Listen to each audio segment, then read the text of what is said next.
Morning student, myself Dr. Rita Sharma, Assistant Professor at Maheshwari Girls PG College. Girls, आज हमारा जो topic है वो नेपोलियन बोनापार्ट के ऊपर है, जो कि फ्रांस की क्रांति के बाद डायरेक्टरी को ख़त्म करके फ्रांस का राजा बन जाता है। तो उसके ऊपर आज हम एक टॉपिक को समझेंगे। तो सबसे पहले हम उसके जन्म के बारे में देखते हैं कि कहाँ उसका बॉर्न हुआ था। तो नेपोलियन बोनापार्ट जो है, इनकी अर्ली लाइफ देखेंगे तो he is born on 15 August 1769 in island of Prussia kingdom of France. इसका जो जन्म है वो 15 अगस्त 1769 को प्रोशिया में हुआ था। इसके फादर जो थे एक एडवोकेट थे और उनका नाम था कार्लो बोनापार्ट। इनकी जो मदर थी उनका नाम है लेटिसिया रोमोलिना। ये जो थी बहुत ही एक बहुत अच्छी वर्कर थी और इन्होंने बहुत अच्छे से काम करती थी। ये Napoleon had 4 brothers and 3 sisters. तो नेपोलियन की जो थी इनकी 4 भाई थे और 3 इनकी बहनें थी। जब ये नेपोलियन बोनापार्ट 10 साल के हुए तो इनको सैनिक स्कूल में भर्ती कर दिया गया था। तो इनको पेरिस नगर में भेजा गया, वहाँ पे इन्होंने सैनिक शिक्षा ली। सैनिक शिक्षा लेते हुए रॉबेस्पियर जो थे इनसे काफ़ी इम्प्रेस्ड हुए और इनको जो है लेफ्टिनेंट बना दिया गया था पेरिस की सेना का। पेरिस की सेना में जब इनको लेफ्टिनेंट बनाया गया तो इनको बहुत सारे युद्धों के लिए भेजा गया था, जैसे मिस्र का युद्ध, इटली के साथ युद्ध। इन युद्धों में जो है नेपोलियन बोनापार्ट जो थे इन्होंने अपनी योग्यता का परिचय दिया। नेपोलियन बोनापार्ट जब सभी युद्धों में जीतता हुआ और वापस फ्रांस आया तो इसकी बहुत सारी तारीफें हुई। इस समय तक अगर अपन देखें तो डायरेक्टरी जो कि फ्रांस की क्रांति में बनी थी, डायरेक्टरी उनका जो शासन काल था वो 5 वर्षों का था। तो जो डायरेक्टरी बनाई गई थी उस डायरेक्टरी को शासन करते हुए 4 साल हो गए थे। ऐसी कंडीशन में नेपोलियन बोनापार्ट जो था इसको उस डायरेक्टरी का जो है सदस्य बनना था। तो इसने ऐसा करा कि नेपोलियन बोनापार्ट ने उस डायरेक्टरी के जो सदस्य थे उन लोगों के साथ मिलकर जो है इसने उन सदस्य के लोगों को जो है वो बाकी के जो दूसरे सदस्य थे उन लोगों को इस्तीफा देने के लिए मजबूर करा और इस तरीके से जनता के अंदर ऐसी सिचुएशन क्रिएट करी जिसकी वजह से लोगों ने जो है उस डायरेक्टरी में से जो है वो क्या करा, इस्तीफा देना जो है वो शुरू कर दिया। तो इस तरीके से जो पुरानी डायरेक्टरी बनी थी उस पुरानी डायरेक्टरी को खत्म करके उसकी जगह पे काउंसिल स्थापित करा गया। नेपोलियन बोनापार्ट को उसका सदस्य बना दिया गया। अब नेपोलियन बोनापार्ट ने जो है 4th फ्रांस की 4थी संविधान को बुलाया गया और उस संविधान को इसने अपने तरीके से लागू किया।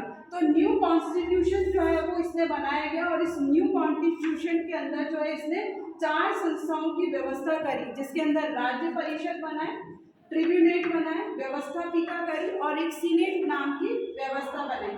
तो जो ये राज्य परिषद था, इस राज्य परिषद का क्या काम होता था कि इनको विधेयक प्रारूप बनाने का काम दिया गया। विधेयक प्रारूप तो बना सकते थे। अब इससे दूसरा बनाया ट्रिब्यूनेट। ट्रिब्यूनेट जो थे ये एक विधायक प्रारूप जो है वो ये नहीं बना सकते थे, लेकिन इनको वोट देने का अधिकार था। व्यवस्थापिका जो थी, इस व्यवस्थापिका को जो है काम करने का तो अधिकार था, लेकिन ये वाद विवाद नहीं कर सकती थी, सिर्फ वोट दे सकती थी। और सीनेट जो है इनका काम था कि इन्होंने ये सारी व्यवस्था को देखने का इनका काम रखा गया। तो इस तरीके से इसने जो न्यू कॉन्स्टिट्यूशन बनाया इसके अंदर 4 ये बनाए और जो नई काउंसिल बनाई गई थी उस काउंसिल के अंदर ये 4 सदस्य रखे गए, 3 सदस्य रखे गए, प्रथम काउंसिल, कैम्बेसेरी और लैब्रिन। ये जो प्रथम काउंसिल हुआ करती थी, प्रथम काउंसिल, द्वितीय काउंसिल और तृतीय काउंसिल। तो ये जो प्रथम काउंसिल थी इसके अंदर नेपोलियन को रखा गया, यानी कि फर्स्ट काउंसिल जो थी उसका जो सबसे ज़्यादा जो इम्पोर्टेंट रोल होता था वो प्रथम काउंसिल का होता था और नेपोलियन बोनापार्ट जो है वो इसी का सदस्य बना। तो नेपोलियन बोनापार्ट के पास जो थी वो पूरे फ्रांस की शक्ति आ गई, क्योंकि सारी शक्ति जो पूरी पावर थी वो किसके पास थी, प्रथम काउंसिल्स के पास।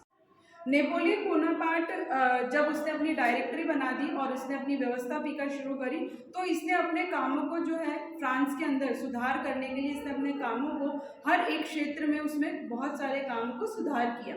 तो इसके लिए इसने सबसे पहले जो है प्रशासनिक कुछ सुधार करे उस प्रशासनिक सुधार में इसने क्या करा कि फ्रांस में जो है वो भिन्न भिन्न डिपार्टमेंट बना दिए, एक अलग अलग डिपार्टमेंट बना के, और उनके उस डिपार्टमेंट का सबका एक अलग अलग एक ऑफिसर बनाया, और इन ऑफिसर्स की जो नियुक्ति होती थी वो जनता के द्वारा रखी गई। तो इस तरीके से जनता जिस से भी खुश थी तो उसको वोट देके उन्होंने उस डिपार्टमेंट का जो है उसको ऑफिसर बनाया। तो इस तरीके से जनता और प्रशासनिक सुधार दोनों के बीच में जो है पोप ने काफ़ी तालमेल का काम किया।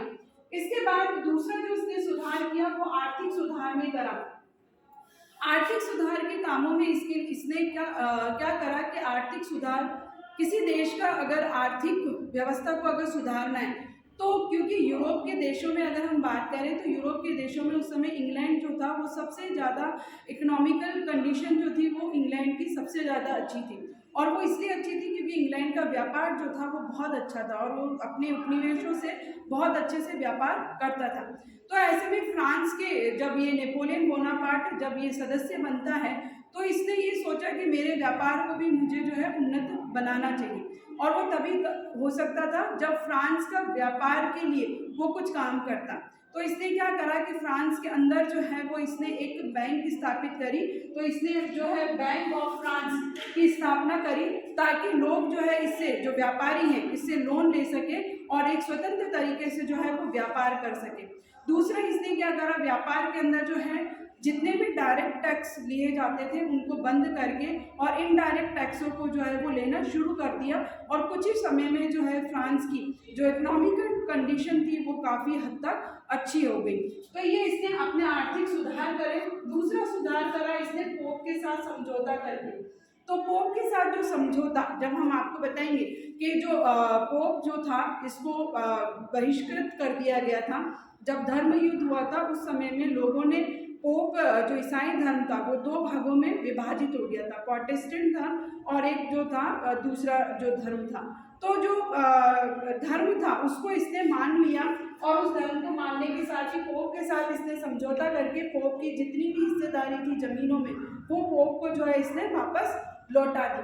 तो इस तरीके से पोप का जो इसका जो साथ था वो इसने पूरा का पूरा मान लिया, और पोप जो ईसाई धर्म जो था उसको राष्ट्रीय धर्म इसने घोषित कर दिया। तो इस तरीके के साथ इसने पोप के साथ जो है वो समझौता करा। संबंधी सुधार करे इसने, तो शिक्षा संबंधी सुधारों के अंदर इसने क्या करा कि शिक्षा को 3 भागों में इसने विभाजित कर दिया। प्राइमरी शिक्षा, और इसने दूसरी जो है वो हायर एजुकेशन तक जो है वो शिक्षाओं को 3 पार्ट्स में डिवाइड करा।